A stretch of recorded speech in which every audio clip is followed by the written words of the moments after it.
My family ignored my 8-year-old son's surgery, then tried to ruin my reputation, but one hidden receipt helped me completely defeat them in court. My name's Jack Rains, 34, owner of Iron Ridge Garage on the east side of Milwaukee. I'm a former Marine, now a single dad. My 8-year-old son Luke is the best thing I've ever built. His mom moved 3 states away after the divorce. Most days it's just me and him. School in the morning, shop in the afternoon, dinner at the same table every night. My family's close enough to drive over. Aside from the odd night my dad watched Luke, they only called when they needed something. Saturday afternoon, Luke was playing Little League. Sun high, dust in the air, kids laughing. Then came the crack of the bat, a line drive straight to his head. The world stopped. He dropped like a puppet with the strings cut. The next 15 minutes were a blur. I had him in the truck, one hand gripping the wheel, the other steadying his head. The ER was 15 minutes away. I made it in 7. Inside the emergency room, everything smelled like bleach and adrenaline. I signed the forms while nurses cut off Luke's jersey. The doctor said possible skull fracture and disappeared behind double doors. I just nodded. Marines are trained to keep it together. Panic wastes time. I called everyone while waiting. First Mom, no answer. Then Dad went to voicemail. Then my brother Ryan sent straight to busy. I texted, "Luke's in the ER, head injury. Please come." Nothing. An hour passed. The nurse brought coffee that tasted like copper. The doctor returned, said they were prepping Luke for a minor operation to drain pressure. I nodded again, said, "Do it." My throat was dry, but my voice stayed steady. 2 hours later, I sat alone in the waiting area. The clock on the wall ticked louder than it should. Across from me, another family huddled together. Mother crying, father holding her, grandparents whispering. I looked at them and felt something break. When the surgeon finally came out, his gloves still creased, he said, "Your boy's going to be okay." It hit like a punch, relief and exhaustion in one breath. They let me see Luke an hour later. He was small under the blankets, 4 in his arm, breathing steady. I brushed his hair back, whispered, "You're good, buddy. You're tougher than me." The nurse asked, "Anyone coming to stay with you?" I said, "Guess not."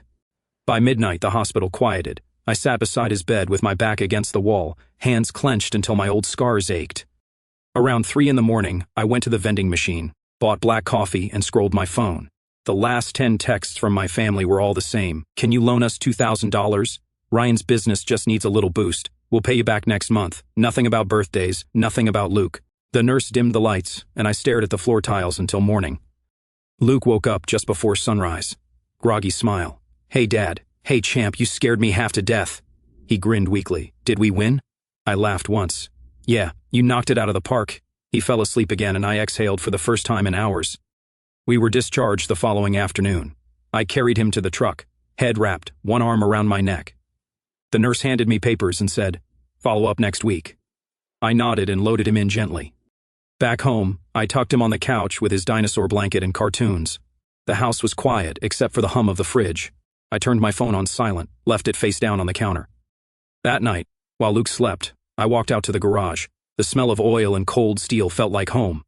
I leaned on the workbench, staring at the tools hanging neatly in a row. Everyone earned by my own hands, not a single one gifted. I checked my phone just once before bed. Still nothing from family. 3 days later, it buzzed. "Mom, glad Luke's okay. Ryan and his fiancée Mia need $10,000 for his Vegas bachelor trip. You can spot him, right? Family helps family." The same number that had ignored every message from the hospital. The same people who couldn't be bothered to send a "how's he doing?" I read it twice. $10,000 for a trip. I opened the fridge, grabbed a beer and popped the tab. The hiss filled the room. The first sip burned down my throat, bitter and cold. I scrolled back through her message, the little heart at the end. My thumb hovered over the keyboard. I could have written a paragraph, told her what it felt like watching Luke unconscious under hospital lights, told her how I'd sat alone for 12 hours, waiting for a single call that never came.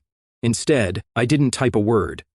I set the phone down, looked at Luke sleeping on the couch and whispered, "Don't worry, kid, I got us." Then, I stared at the wall until the clock hit midnight. When the phone buzzed again, it was another message from Mom. "Please answer. The deposit's due today. Ryan says you're doing well. You make good money at that garage. Don't be selfish." I cracked another beer. The fizz drowned out the sound of her words in my head. "Yeah," I muttered, eyes fixed on the blinking light of the phone. "Family helps family." The words came out flat, dead calm. That was the night something in me shut off for good. And whatever came next, my family had it coming. I grew up on the north side of Milwaukee in a neighborhood full of loud engines and louder families. My dad worked construction. My mom sold houses part-time, and my younger brother, Ryan, was the golden boy. At 15, I spent my afternoons at Tommy's Auto, sweeping floors and learning engines. I liked the smell of oil and metal. It made sense to me. Ryan spent his afternoons at baseball practice. Mom and Dad sat in the front row of every game wearing jackets with his name on the back. When I rebuilt an old Ford Ranger out of scrap parts, Dad called it junk. When Ryan got a new Jeep, they called it a reward for hard work. That was the pattern. Ryan got praise. I got expectations. At 18, I enlisted in the Marines. It wasn't patriotism, it was escape. I wanted structure and distance. Mom cried when I left, but when Ryan moved into his first dorm, she threw a cookout. 4 years later, I came back with a duffel bag, a bad knee, and no plan. Ryan had already flunked out twice and was finding himself. I went back to work at a garage and saved every dollar. By 27, I opened Iron Ridge Garage, 2 bays, 1 lift, and a beat-up coffee maker. I built it from the ground up. Fair prices, clean work, no shortcuts. That's when my parents came around again. Dad had a heart scare and spent a week in the hospital. Mom asked me to help set up something for emergencies. She said, "You've always been responsible, Jack, just in case something happens again." I opened a savings account, family emergency fund. I was the primary name. They were secondary. I was the only one who ever deposited. They never put in a dollar. I put in $500 a month. They promised it was for medical use only. 2 months later, Ryan called about a business opportunity. Something about importing gym equipment. He needed $3,000 just for shipping. I sent it. He said he'd double it in 6 weeks. I never saw a dime. That became the rhythm. Ryan made messes. My parents made excuses. I cleaned it up. When I said no, Mom said, "He's your brother." Dad said, "You make more than we ever did." Over the next decade, I paid Ryan's debts, covered his credit cards, bailed him out of a parking arrest, and even co-signed his second apartment. Each time, Mom swore it was the last. Each time, it wasn't. Meanwhile, Ryan's projects got bigger and dumber. A clothing brand called Alpha Hustle that folded before launch. A crypto fitness app that never existed outside a website mock-up. A luxury car rental startup that used my truck as its only vehicle. Every failure ended the same way. A phone call from Mom crying, "He just needs a little help, Jack." By the time Luke was 5, I'd given away close to $50,000. I kept track, because I had to for taxes, not because I ever expected it back. It wasn't generosity anymore, it was habit. At the shop, I worked long hours. My employees respected me. I didn't yell. I didn't miss deadlines. People trusted me to fix their problems. And maybe that's why I couldn't stop fixing my families. Then one morning, Elena, one of my regular customers, stopped by. She ran a catering company and always brought coffee when she dropped off her van. "You ever stop carrying everyone else's weight?" she asked while I tightened her oil pan. I looked up. "Somebody has to keep the wheels turning." She smiled. "Not if you're the one they're running over." I didn't say anything, but the words hit. That same week, Mom walked into the garage without warning. She wore big sunglasses and perfume strong enough to choke the air. "Ryan's in trouble again," she said. "His investor backed out. He just needs a few thousand to hold him over." I wiped my hands on a rag. "You know I've got bills too, right? Luke's school, the house, payroll." She sighed, shaking her head. "You've always been good with money. Don't make your brother feel small." When she left, I stood in the doorway watching her car drive off, the smell of her perfume still hanging in the air. That night after closing, I sat at the counter with a cold beer and opened my laptop. I checked the family account. 10 years of deposits every month, like clockwork. It had grown into something substantial, enough to buy new lifts for the shop or put away for Luke's college. But I knew if I stopped, Mom would call within the hour asking why. I closed the laptop instead. The next morning, Ryan posted a video on social media bragging about his new business partnership. He stood in front of a rented Lamborghini talking about ambition and loyalty. I didn't even feel angry, just tired. A week later, he texted, "Need a quick $2,000. Big deal closing soon. Promise I'll square up." I didn't respond. That evening, Elena came by again to pick up her van. She looked at the spotless garage, the neat tool wall, the calendar filled with client names. "You built this by yourself?" "Every bolt," I said. She smiled. "Then maybe it's time you stop letting people tear it down." I watched her drive off, thinking about her words. The garage lights buzzed overhead. I grabbed my jacket and looked back one last time before locking up. Everything in that shop was earned. Every tool, every hour, every scar. And deep down, I knew the next time they came for help, something was going to break. It was close to midnight. The garage was quiet except for the ticking of the wall clock and the hum of the lights. Luke was asleep on the old couch in the office, wrapped in his dinosaur blanket. I was finishing payroll at my desk, the same routine every Thursday.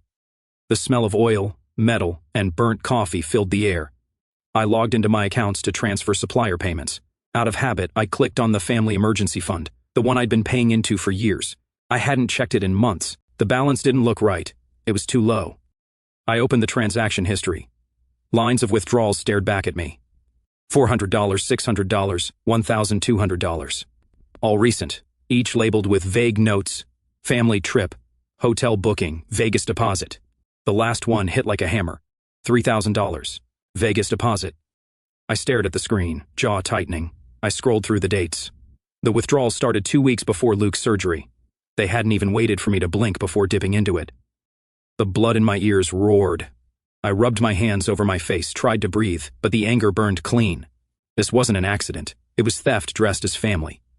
I grabbed my phone and called Frank Delgado, my old Marine buddy turned bank manager. He answered on the second ring. "Jack, you know what time it is?" "Lock the account to the primary only," I said. "Remove all secondary users and restrict withdrawals to the primary." He paused. "That's the one with your parents." "Yeah, Jack, that's going to light a fire." "Good," I said. "Let it burn." Frank exhaled through the receiver. "All right, I'll flag it and lock withdrawals. You're still primary, so it's legal. Want me to send a verification notice?" "Send it to me only." I hung up. Frank did it while we were on the phone. Once the changes took effect, I transferred my contributions into a $529 college plan in Luke's name with me as custodian. No one could touch it without tuition proof. Then I opened Ryan's contact and sent a $1 transfer with the memo: "Buy your own beer." That small click felt better than any punch I'd ever thrown. I wiped my hands on a rag, then looked at myself in the shop mirror. Grease smudged on my cheek, eyes bloodshot, a faint grin forming. "They built the leash," I said quietly. "I just cut it." Outside, the street was empty. I turned off the lights and stood for a moment in the doorway. The night was cold and sharp. For the first time in years, it felt like breathing clean air. I locked up and drove home. Luke stirred when I carried him from the truck to his bed. "You okay, Dad?" he mumbled. "I'm fine, buddy. Go back to sleep." The next morning started with chaos. My phone lit up before sunrise. 43 missed calls, 17 texts, and 1 voicemail from Mom. I hit play on speaker as I made coffee. Her voice cracked between sobs.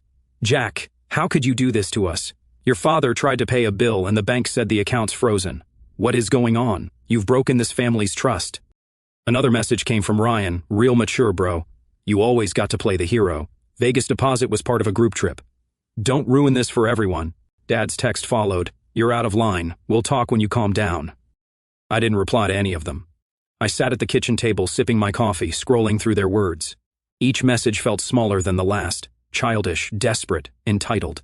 By the time Luke came into the kitchen rubbing his eyes, I deleted all their numbers except Frank's. "Morning," he said sleepily. "Morning, champ. Pancakes?" He grinned and nodded. I made breakfast same as always, pretending it was a normal day. But inside, something had shifted.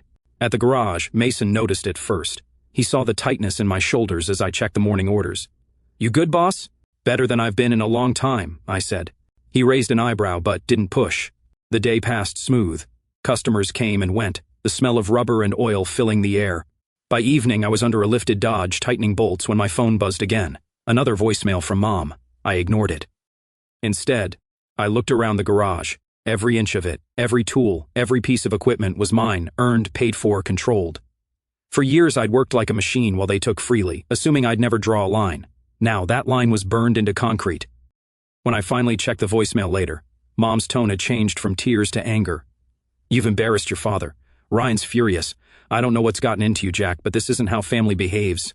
I played it twice just to be sure I heard it right. Family behaves. I deleted the message and turned off my phone. That night, after closing up, I stood in the quiet garage again. Luke's drawings were taped to the office wall. Crayon cars and crooked stick figures labeled Dad. I looked at them, then at the locked tool chest beside my desk. It hit me that my family had never respected the man I became. They only respected what they could take. That ended tonight. I grabbed a rag, wiped my hands, and flipped the sign on the door to closed. The sleeping giant had just woken up. By the next week, the situation was already spiraling. Mom started it. She posted a long Facebook rant with a smiling photo of her and Dad at brunch. The caption read, "Some people forget who raised them once they have a little money." No names, but everyone in town knew who she meant. The comments filled with sympathy from her church friends. Little hearts, praying emojis, and you raise them too well, Martha. Dad took it further. He called Sarah, my ex-wife. She answered because he still babysat Luke sometimes. He told her I was acting unstable, said I'd cut off the family out of nowhere and might not be in a good place for full custody. Sarah called me that night, voice tight. Jack, your dad said some things. Should I be worried? You've known me 10 years, I said. You ever seen me lose control? No, she admitted. Just wanted to hear it from you. Next time he calls, hang up. I ended the call and stared at my reflection in the dark window of the kitchen, calm, focused, unmoved. Then Ryan decided to make it public. I was under a lifted Chevy when Mason called from the front bay. Boss, you better see this. I slid out from under the truck. Ryan stood on the sidewalk outside the garage, phone held high, live streaming to an audience. His voice echoed off the metal walls. My psycho brother stole from our parents, he shouted. Locked them out of their own money. He's a control freak who thinks he's better than everyone. Customers in the waiting area froze. A few even stepped outside to watch. I wiped my hands on a rag and walked straight out. Ryan didn't see me until I was 3 feet away. Jack, don't, Mason called. But I didn't stop. Ryan's smile faltered, but the phone stayed aimed at my face. Say hi to the internet, hero, he said. Tell everyone why you robbed Mom and Dad. I grabbed his wrist and yanked him forward, the phone clattering to the ground. Then I grabbed his collar and slammed him against the fender of the nearest car. Grease streaked across his shirt. Stream this, too, I growled. He tried to shove me, but I pressed him harder into the metal until he stopped struggling. His eyes went wide. Listen carefully, I said, low enough that only he could hear. You show up here again, you leave in an ambulance. Then I dropped him and tossed his phone into the nearest oil pan. It splashed black sludge across his jeans. Mason stepped forward, voice calm. Ryan, you heard the man. Time to go. Ryan backed off, covered in grease. His live feed still streaming from the oil pan, the screen glowing under a skin of 10W to 30. He pointed at me, shaking. You'll regret this. Then he stumbled off down the sidewalk. Inside, customers pretended not to have seen anything. Mason locked the door behind us. He waited until I washed the grease off my hands before speaking. You start a war, finish it clean, he said quietly. I nodded. Already started. After closing, I called Frank Delgado at the bank. I want every connection between me and them gone, I said. He sighed. I figured this was coming. I'll remove their names from any joint access and shut down their permissions. Make it official. And, Frank, thank you always, brother. He said, Semper Fi. Every tie was severed. The emergency account was gone. All their backup authorizations revoked. Around 9, I sat at the desk in my office. The family group chat was still pinned to the top of my phone. Mom, Dad, Ryan. I scrolled through the old messages, birthdays I paid for, repairs I did for free. The same line repeated dozens of times, you're the dependable one, Jack. I took a lighter from my drawer, tore the page with their numbers written on it, and dropped it into an ashtray. The flame burned bright for a moment, curling the paper inward until it was black dust. Mason poked his head in from the bay. You good? Yeah, I said. Better than ever. He nodded once, then left me alone. I leaned back, watching the smoke drift from the ashtray.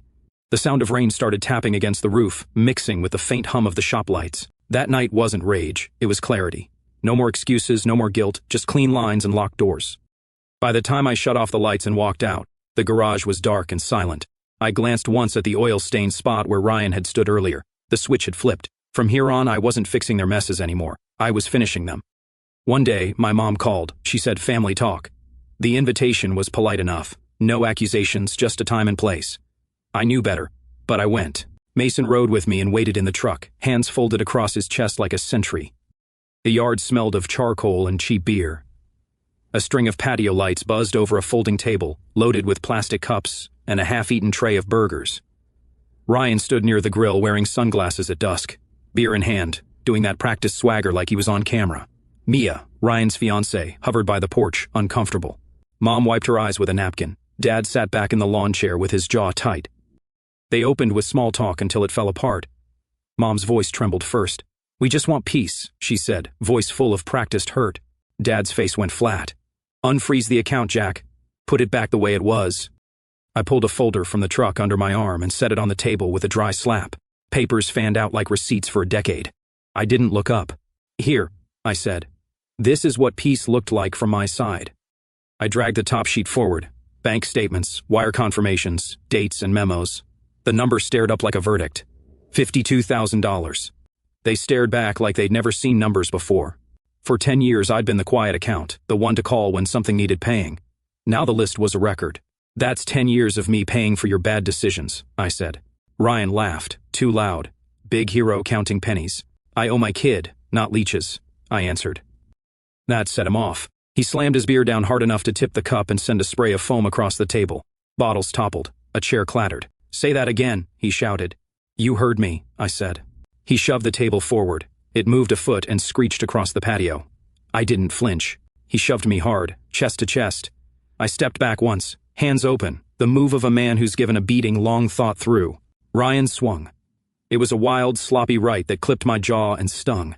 The instant it landed, the whole yard changed. The argument turned physical, like dropping a socket into a running engine. He went for another. I caught his wrist mid-swing, thumb pressed into the tendon. The motion locked like catching a hammer. With my other hand, I seized his collar and drove him backward into the side of the metal grill. It skidded and rattled against the patio. Grease hissed on the hot plate. Ryan thrashed. He swung again, reckless, eyes full of fear and fury. I blocked and used his momentum. I twisted his arm, stepped inside his swing, and flipped him over a bench. He hit concrete hard. Wind left him for a second. I put a knee across his chest, pinned him flat. He kicked once like an animal. Then he stopped. The yard went quiet, except for the high hiss of the knocked-over grill and the shallow rasp of his breath. If I wanted to hurt you, you'd already be unconscious, I said, low enough that people had to lean in to hear. My voice was flat, my pulse steady. He gasped and tried to talk, but the words came out small and thin. Mia screamed, "You told me he stole from you." Her face went white. She didn't defend him. She fled toward the car, shoes scraping on the driveway. Dad pushed forward like he might step between us. He opened his mouth to say something sharp, but Mason was already behind him, arms folded, a silent wall. Dad stepped back, the defiance gone from his stance. Mom stood there with her napkin, helpless and furious at the same time. She started shouting, "Accusations, please." Words that sounded thin and rehearsed. I pulled my knee up, slapped dust off my jeans, and dropped the folder back on the table. I gripped their spare Honda keys, the set they'd made me hold just in case, and tossed them across the lawn. They hit the grass and rolled to a stop by the cracked bird bath. "Find another mechanic," I said. "I'm done keeping your engines running." Mom's shriek drowned for a moment in the hum of the patio lights. Ryan spat a curse from the ground and tried to push himself up, but he was dazed and humiliated more than hurt. He scrambled to his feet, shoved his shirt back into place, and staggered toward the driveway, rage and shame scrabbling in his eyes. "You raised a coward," I told my mother as she stood there, wet-faced and furious. "And you blame me for cleaning up after him?" I turned without looking back. The walk to the truck was short, the gravel crunching under my boots. Mason climbed in beside me without a word and closed the door. "Feel better?" he asked as I started the engine. I wiped a line of blood from my lip with the heel of my hand and tasted iron. "No," I said, "but I feel free." The truck rolled away from the house. Behind us, a family argued into the night, voices high and raw. In the mirror, I watched Ryan on the porch, surrounded by scattered napkins and overturned cups, spending his last dignity, the way he always had, on anger and excuses. The keys lay where they landed. The folders sat on the table. The yard smelled of charcoal and oil and something else. Endings. And by morning, the edited video was everywhere. Ryan's live stream only showed the end of the fight. Him on the ground, me standing over him, blood on my lip. No sound, no context. The caption read, "Veteran attacks brother over family money." Mom shared it on Facebook with, "Please pray for our family. Some people lose control."